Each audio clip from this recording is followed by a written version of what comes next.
תאמרי לי נסיכתי, רק תאמרי מתי תהיי שלי. רק תאמרי לי נסיכתי, גלי לי את כל סודותיי. אגלה לך סודות החיים וגשות ניס... יש לי 3 בנים. זה מקליט, יש לי 3 בנים, והבן הגדול בן 45, הבן האמצעי בן 36, והבן הקטן בן 26. סליחה, 27. אוקיי, אהרון הוא איזה מהם? אמצעי. אהרון האמצעי, הוא נולד בארץ, אבל בגיל 1.5 נסענו לארצות הברית לשליחות. עד הטינאייג' שלו הוא היה בארצות הברית, הוא גדל שם. הייתה שליחות ארוכה. 13 שנה. כל ילד הוא אחד יחיד ומיוחד, בפרט שהוא שלנו, אבל אצל רון מאוד בלטו התכונות של הוא היה מאוד מחובר לסנטר שלו. ראיתי ילד שמאוד מחובר לעצמו וידע מה הוא רוצה ומה הוא עושה, ממש מגיל קטן. אני זוכרת שהייתי נוהגת בלונג איילנד, הוא היה שם מאחורה בכיסא, הוא היה לו כאלה טלטלים בנים, והוא היה יושב ומסתכל, מה? תשאל, מה אתה מסתכל? הוא לא היה נרדם, הוא היה כל הזמן נוהג יחד איתי. היה ילד סקרן, היה ילד מאוד מאוד אחראי.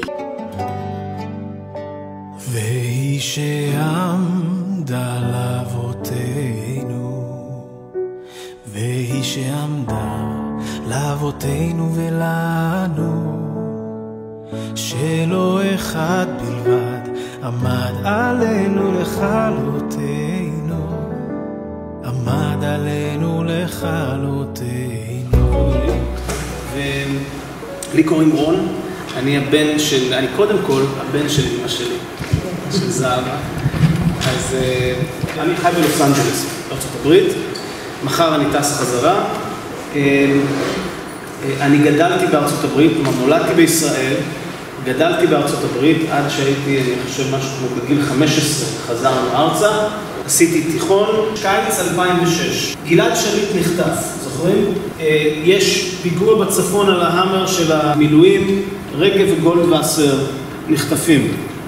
נכנס טנק אחריהם, עולה על מטען, והמדינה פתאום מטלטלה. אני מפקד טנק, בן 20, נמצא ברמת הגולן, אנחנו במשטח של הטנקים, וכולם מצחצחים את הטנקים ומנקים אותם ומשפצים כל מיני דברים, ופתאום הש"ג נפתח ומשאיות של תחמושת מתחילות להתגלגל לתוך הבסיס. ואז הבנו, אוקיי, יש כאן איזה עניין. מכנסים את כל המפקדים, אני ביניהם, והמ"פ, גידי, אומר, תשמעו, המצב לא נראה כל כך טוב, מעלים את הטנקים על מובילים, על משאיות, ואנחנו נוסעים לגבול. אנחנו מחר כבר בלבנון. מצב שמחה וצהלה, והיו ריקודים ושירים, וכולם סוף סוף היו כל כך שמחים שסוף סוף אנחנו יכולים לממש את מה שכל כך הרבה זמן התאמנו עליו. התחלנו סוף סוף ללכת ונגיד, אולי לנקום בחבר'ה קצת, לנקום בחבר'ה בצד השני, על מה שהם עושים לנו. נכנסנו יותר עמוק פנימה לתוך לבנון, ויפה שם, חבל על הזמן, ואמרנו, יאללה, מצטלמים. אז אני מסתובב שם בשטח עם מצלמה דיגיטלית, וחבר'ה אומרים, יאללה, צלם אותי, אני רוצה פה, ואחד החבר'ה, בחור שקוראים לו יניב, בחור מקסים, יניב תמרסון, מפקד טנק צעיר, שחדש בפלוגה. אני כאילו הייתי הבית שלו, המפקד שכאילו מעליו. יניב אומר, ויינריך, אני גם רוצה איזו תמונה שתהיה לי מזכיר, תמונה כאן על הרקע. אז אמרתי לו, יאללה לך, אז הוא, יניב נעמד מול הרקע הלבנוני היפהפה, ואני עומד ואני מצלם, ואז פתאום אני שומע מעל הכתף שלי את גידי המ"פ. גידי אומר, רגע, חכה עם התמונה ויינריך. תן לי להיכנס גם לתמונה. ונכנס לתמונה, מתחבקים, ויש לגידי איזה חיוך קטן שובב על הפנים. אז אני אומר לו, מה אתה כזה מבסוט? אז הוא אומר, אני אגיד לך עוד רגע, צלם, כי החיים שלך הולכים להשתנות אחרי זה. הוא אומר, תשמע, כפי שאתה יודע, אתמול בלילה יצאתי לאיזה מבצעון קטן, הטנק נפגע על ידי טיל, אז אני הולך לקחת את הטנק שלך, ואתה הולך לקחת את הטנק שלי, ואתה הולך להסיע אותו חזרה לישראל, לתקן אותו. הנהג טנק שלי לא יכל לנהוג. מפקדי טנקים, הם יכולים לעשות את כל התפקידים בתוך הטנק, אז הכנסנו את יניב להיות הנהג שלי. ובאותו לילה אני מוצא את עצמי מוביל שיירה של טנקים וכלים משוריינים גדולים, מתוך לבנון חזרה לישראל, ירח מלא. באיזשהו שלב אנחנו עוברים דרך כפר ששמו רבת אלטים. הכל נטוש, אין אף אחד בתוך הכפר, זה כמו כפר רפאים, ויש עמודי חשמל, ועל כל עמוד חשמל תמונה פוסטר של נסראללה. ופתאום יש שיירה צהלית שמגיעה על אותו כביש של מולנו. נו, מה עושים? אמרתי, אוקיי, אני מתמרן את השיירה שלי בין המבנים, אנחנו נרד מהשביל כדי לתת להם לעבור. ואני אומר ליניב, לנהג שלי בקשר פנים, כי הוא למטה, הוא רחוק ממני בתוך הכלי, אני אומר לו, נהג קדימה, אוקיי, בסדר, עצור. אני מסתכל אחורה, ואני אומר לו, אוקיי, נהג אחורה. והטנק מתחיל להתגלגל אחורה, לקראת המבנה, כי אני רוצה להצמד למבנה. ואני מתחיל להצמד, ואני מסתכל, ואני אומר, אוקיי, נהג עצור. והטנק ממשיך להתגלגל. נהג עצור. והטנק ממשיך להתגלגל. אני צועק, נהג עצור, עצור את הטנק. ואני מבין, אוקיי, הוא לא שומע. מסתכל אחורה, מתקרבים למבנה, מבנה מבוטן. טוב, נו, מה כבר יכול לקרות? זה טנק, זה שוקל 100 טון, מקסימום עוברים דרך הצד השני. לא משהו שלא עשיתי בעבר. ביג דיל. בכל זאת אני קופץ פנימה, ואני מוצא מה התקלה בקשר פנים, כי יש איזו תקלה, וברגע שאני פותר את התקלה, אני מרגיש רעד בטנק, ואני חושב לעצמי, אוקיי, פגענו בבניין, ואחרי 2 שניות פתאום יש חבטה איומה בראש שלי ובגב שלי, ואני מרגיש כאב אדיר שפתאום מתפרץ, ואני פותח את העיניים, ואני רואה חושך, אני לא רואה שום דבר. הבניין התמוטט, וכמה טונות של בלוקים של בטון נפלו בתוך הצריח ומעך אותי. מה אני עושה? ופתאום מה ששובר לי את המחשבות, חותך אותם, זה יצחק קטן, שמתחיל לצעוק, הוא מת, הוא מת, הוא מת. עכשיו, אחד הדברים שגיליתי מהאירוע הזה, זה שאנחנו כנראה ראינו יותר מדי סרטי אקשן בחיים שלנו, וכשמישהו הולך, מישהו פצוע הולך למות, אז יש את הסצנה הזאת שהחבר מחזיק אותו בידיים ואומר, אתה תהיה בסדר, אני אהיה שם בשבילך, אנחנו נוציא אותך מפה. יצחק, שתוק, שתוק כבר, הוא היה באטרף. תוציא אותי מכאן כמה שיותר מהר, יש לי פגיעת חוט שדרה, אני לא יכול לעשות שום דבר. יניב, הבחור, המפקד טנק הצעיר שהיה נהג, גדול, חסון, ישר נכנס לפעולה, ישר התחיל לטפל את הטנק, התחיל לטפל את האירוע, ולקח קצת זמן, אבל הוציאו אותי משם, הכניסו אותי למסוק, והטיסו אותי לבית חולים רמב"ם בצפון.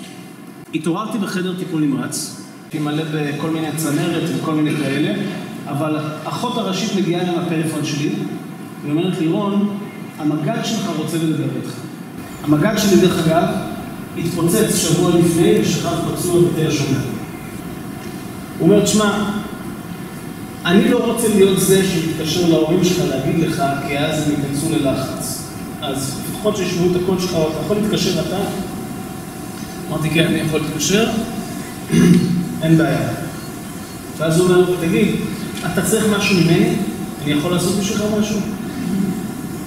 אמרתי לו, כן.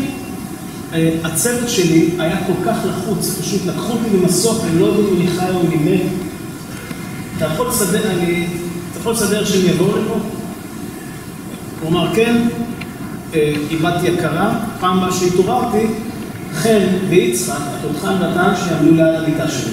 הוא מצלצל אליי, הוא אומר, אמא תגיעי, כבר הייתה מלחמה, אבל אני לא עלה בדעתי שהוא משתתף בה. אמא תבואי לרמב"ם. למה? מה קרה? קיבלתי מכה בלסת. איך אני אומרת, איך זה יכול להיות? רון, מכה בלסת, הוא הפעם לא הלך מכות, איך זה יכול להיות? אני מגיעה לרמב"ם, פוגשת אותי עובדת סוציאלית, והיא אומרת לי, כן, הוא אמר לי באמת חכי שתראי את העיניים של אמא שלי. גם לרון יש עיניים כחולות, אז כנראה שהיא אמרה לו, איזה עיניים יפות יש לך, אז הוא אמר לה, חכי שתראי את העיניים של אמא שלי. אני רואה את רון מחובר לצינורות, משהו מדהים שהפנים שלו נשארו ללא פגע. אז ניגש אליי רופא, והוא אומר לי, הבן שלך נפצע מאוד מאוד קשה, הוא התרסק, ושתדעי לך שהוא לעולם לא ילך על רגליו יותר. אני לא אשכח את זה, רופא קטן ועם עיניים אדומות, הם עבדו כל כך קשה, המון חיילים הגיעו, מלבנון הגיעו לרמב"ם כולם. אז אני אומרת לו, למה אתה אומר דבר כזה? הגענו לירח ואתה אומר לי שהוא לא ילך יותר? הפעם הבאה שהתעוררתי, חן ויצחק, התותחן נתן שיעמדו ליד המיטה שלי. ויש בן אדם אחד שחסר, יניב, הנהג. אני עושה לו, איפה יניב? אז אומר לי, הוא שמה. אני מסתכל ואני רואה שבקצה, בפינה של החדר טיפול נמרץ, יניב עומד שם רחוק, עם מבט מושפל. אני עושה לו עם היד בו. ישר ניגש אליי ואומר, בנך, אני כל כך מצטער, זה בגללי מה שקרה, שזה, אמרתי, לא. עזוב, זה עליי. אני מפקד, אני אחרי. ונרדמתי. ומתי את באמת הפנמת שהוא באמת לא הולך? הרבה זמן לקח לי. הרבה זמן. גם בבית חולים לא הפנמתי את זה, רק מאוד מאוד כאב לי לראות את הסבל שלו. מאוד הוא סבל. הבן הגדול שלי היה צריך להתחתן, ורון אמר, אמא, אני לא מסכים לדחות את החתונה של ליאור. וליאור אמר, אני לא מסכים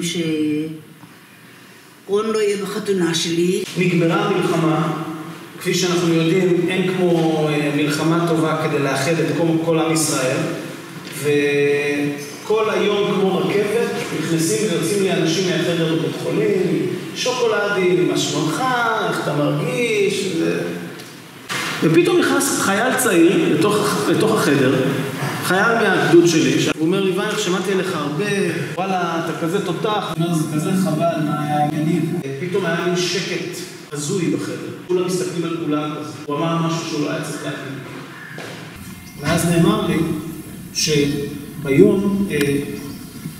נאמר לי שביום שאתה נפצעת, באמת פינו אותך. הטנק באמת חזר לישראל. יניב תיקן אותו, והצוות נכנס למחרת בלילה, נכנס חזרה לתוך לבנון. וכשהם נכנסו לתוך לבנון, חלף טיל נ"ט על פני הטנק, ופגע ביניב. יניב נהרג. אני זוכר תחושה של ריקנות כזאת, איומה באותו רגע. ובערך שנה אחרי זה, ביום הזיכרון, אני פוחד פחד מוות. ראוי שאני אלך למשפחה של יניב להזכרה. ואני לא מצליח לישון בלילה, לא יודע מה לעשות עם עצמי. מגיע למושב ציפורי, ואני מתגלגל לי לתוך החצר הקדמית של הבית, הכל מלא באנשים. איך שאני מגיע, כל הראשים מסתובבים, ואנשים מתחילים להתלחשש ביניהם. אני רואה על השפתיים שלהם, הנה, זהו. אמא שלי אני יוצאת מהבית, עם חיוך אדיר מפה לאוזן ועיניים גדולות, והיא באה והיא נותנת לי חיבוק, ואני אומר, סוף אני פוגשת אותך, איך חיכיתי לראות את זה, אני כל כך תודה. ואז היא סיפרה לי שבאותו יום שאני ביקשתי מהמג"ד שישלח את הצוות לבוא לראות אותי בבית חולים, ומשם הם היו צריכים לנסוע לבנון, אבל יניב, כשהוא היה שם, זה חודש שלם בלי להיות בבית. וכשהוא בא לבקר אותך, הוא ביקש, אם הוא יכול ל10 דקות, לפני שהם הולכים לגבול, לעבור לפגוש אותו. וישבנו בתחנת דלק, שתינו כוס קפה, אני והוא. וזה בעצם היה הפעם האחרונה, המפגש האחרון ביניהם, בתחנת דלק שם באלונית, והיא אגב, הייתה לה תחושה ברורה שהפריד בינינו. Corona, oh nana, they told me not to leave my house for another month. I'm in my quarantine, I need na. Hey, listen, I'm in quarantine for like 2 weeks. and I don't know what to do with myself. I'm sure you're in the same position. So for that reason, we decided, my friend E.T. and I, that we're starting a home studio and we're going to be singing songs, playing games, having guest artists on our show, and having transformative conversations on all kinds of cool stuff. I know that you have nothing to do. בן 17. הוא היה יושב ומנגן, וכשהייתי אומרת לו, אלוהים אדירים, הוא היה במד"א, הוא היה מתנדב במד"א, הוא רצה להיות רופא, היו לו אספירציות מאוד גבוהות. איך אתה תקל למשהו עם הישיבה הזאת והניגון הזה? הייתה לו כזאת ישיבה ככה עם הרגל, ואז התחלנו להסתכסך. ואני לא אשכח את המשפט שהוא אמר, let me enjoy my youth. אני לא תמיד אהיה נער, ואני רוצה ליהנות מזה. ללמוד אני אוכל כל החיים ללמוד. כל החיים שלי רציתי להיות רופא, אבל מהר מאוד גיליתי שללמוד אני לא אוהב, אז זה קצת ירד מהפרק. הקשר למוזיקה התחיל מהתיכון, הייתי בלהקות, הייתי כותב ושר ודברים כאלה, אבל בצבא זה כמעט נעלם באופן מוחלט, כי פשוט הכל היה 100% צבא. הוא התגייס לשריון,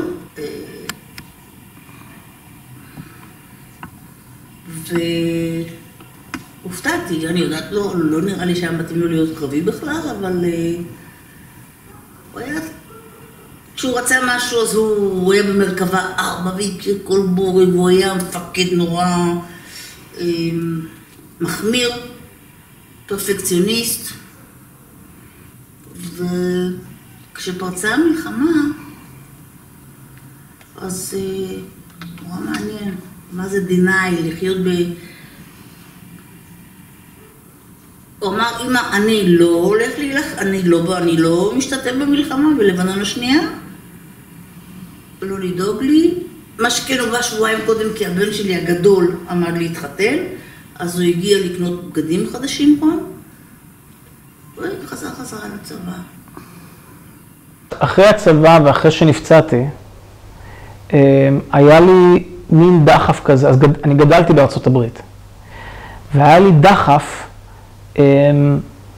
להגיע לארצות הברית ולספר את הסיפור של ישראל ושל הצבא בארצות הברית.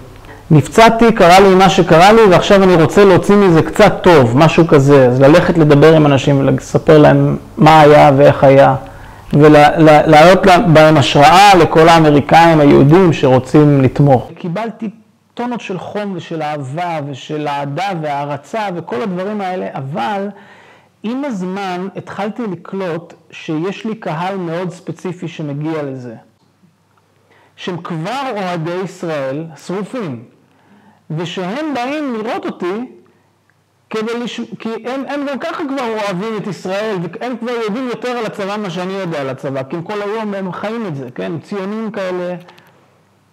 והם עומדים ומוחאים כפיים ובוכים ומה שלא רוצה, ובאיזשהו שלב, אבל מה? אבל הילדים, לפעמים היה זה אבא שהיה סוחב את הבן שלו, והיה זה בחורצ'יק בין 14 עד 20, שיושב מול הפרצוף שלי, כל החבר בוכה, והצעירים יושבים בפלאפון ופשוט, הם לא מבינים מה רוצים מהחיים שלהם.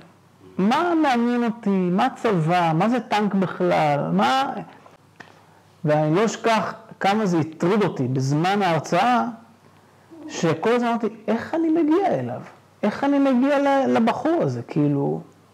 ואז שם התהפך לי איזה משהו, והבנתי שאני בעצם, באנגלית אומרים preaching to the choir, שאני מטיף מוסר לאלה שכבר יש להם מוסר.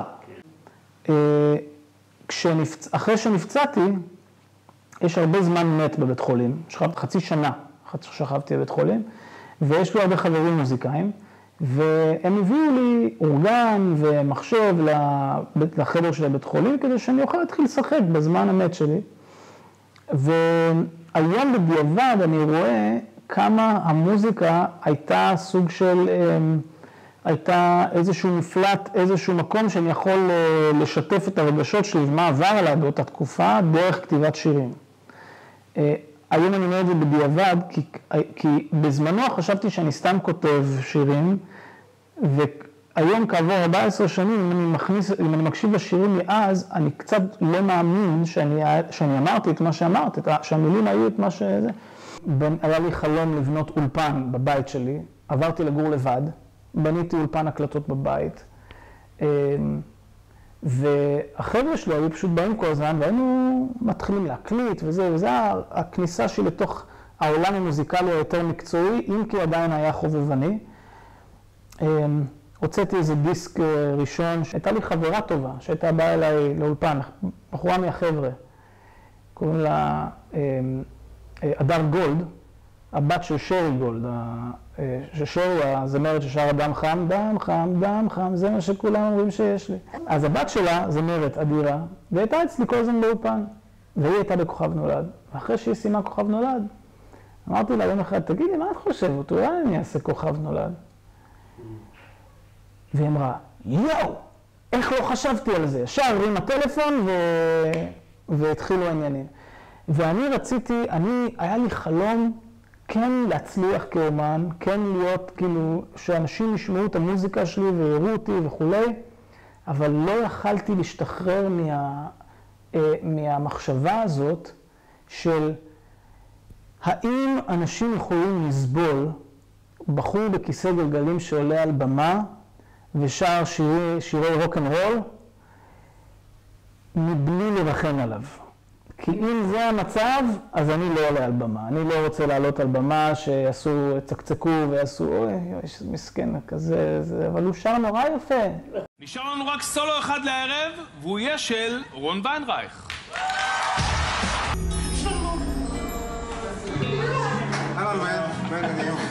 ילד שלי נולד כוכב, עכשיו כוכב, תמיד כוכב, הוא ההשראה שלי ושל כל מי שנוגע בו ורואה אותו, פוגש בו. לא בוכה? לא בוכה. הצליחה לא לפחות. רון ויינרייך, קלאסיקה של שלום חנוך, הולך נגד הרוח. בבקשה.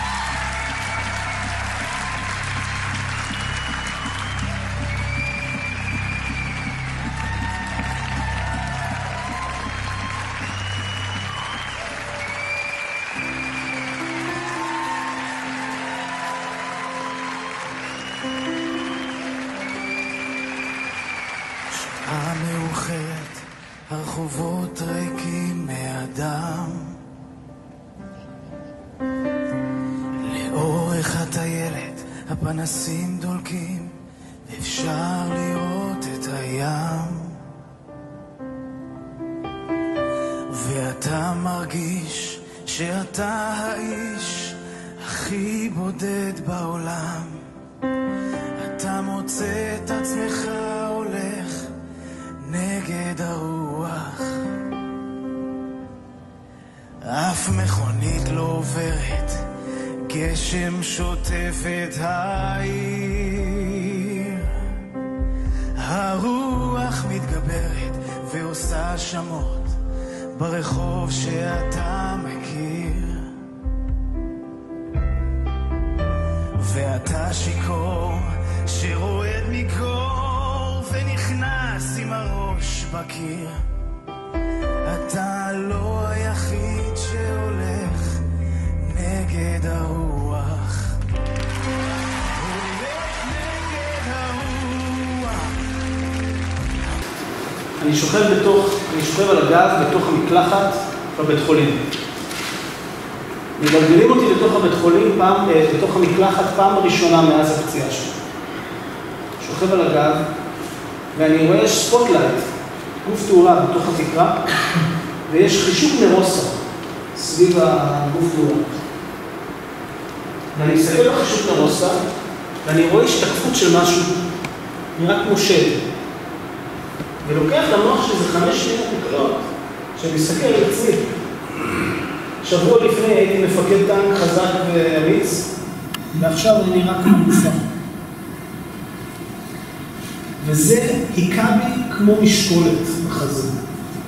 ובאותו שנייה, מבלי להרגיש את זה, מבלי שאפילו ידעתי, הקול הקטן שלי אמר לי, זהו אחי, אתה שבר כלי. אני שבר כלי. איזה אישה תצא איתי? מי יעסיק אותי? מה אני הולך לעשות עם החיים שלי? זה הסוף. דרך ללא מוצא. וזה כל כך כאב, נפשית, באותו רגע, שמיד הייתי צריך לתקן את זה. ומה אמרתי לעצמי? אני אמרתי לעצמי באותו רגע, אני הולך להראות לכולם שאני לא שבור. ומאותו רגע אני נהייתי בולדוזר, מטייל בעולם, עושה מה שבא לי. נמר, כן. כשיצרתי אותו, אז זה בעצם אני נמרה, הבית שלי היה כולו, התלבשתי עם הרבה בגדים מנומרים, הכל היה אצלי מנומר. והוצאתי אותו מהתנור, הוא נשבר לשניים. ויש פה, אז אמרתי כמה זה סימבולי, שכלפי חוץ לא רואים עליי, רואים אותי גדולה, חזקה, שמחה, ושבעצם בפנים אני מאוד שבורה, מאוד לקחתי את זה, קיבלתי את זה מאוד קשה, את מה שקרה לרון, אז כלפי חוץ אני נראית אחרת, ובפנים אני שבורה, וזה כמו נמר, תראי איזה נמר. אז זה שהוא נשבר והדבקתי אותו, והוא חי וקיים. וממשיך הלאה כמוני, וכמו הילד שלי. Somewhere far away, there's a voice which calls. I can feel your pain. God will keep us strong. Sing to the sea. We'll get through the storm. Try to believe. Hope is never gone.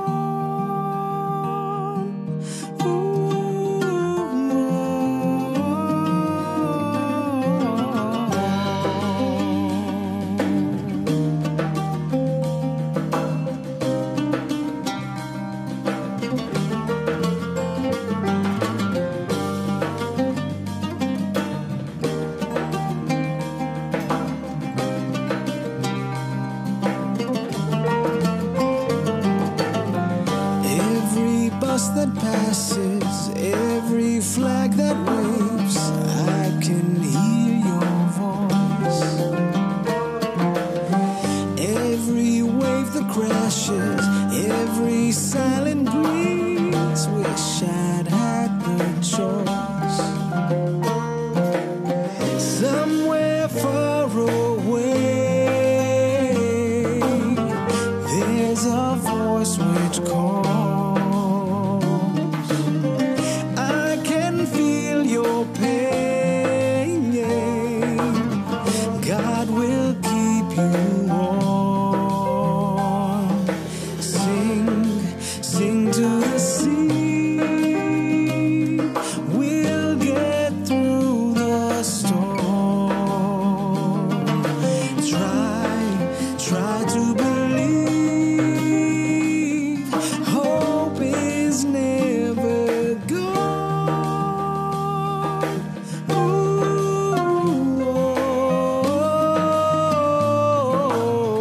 Your beauty and your wonder, I turned and you had changed. The blood, the sweat, the thunder, the pride I feel when I see your face. I know you've got to go now, but the whole damn world can wait. Let my love guide your way.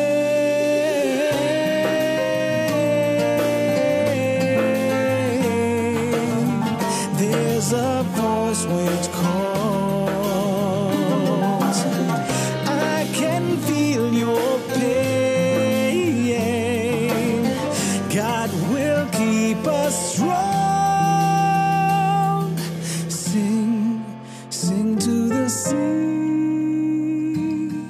We'll get through the storm. Try to believe.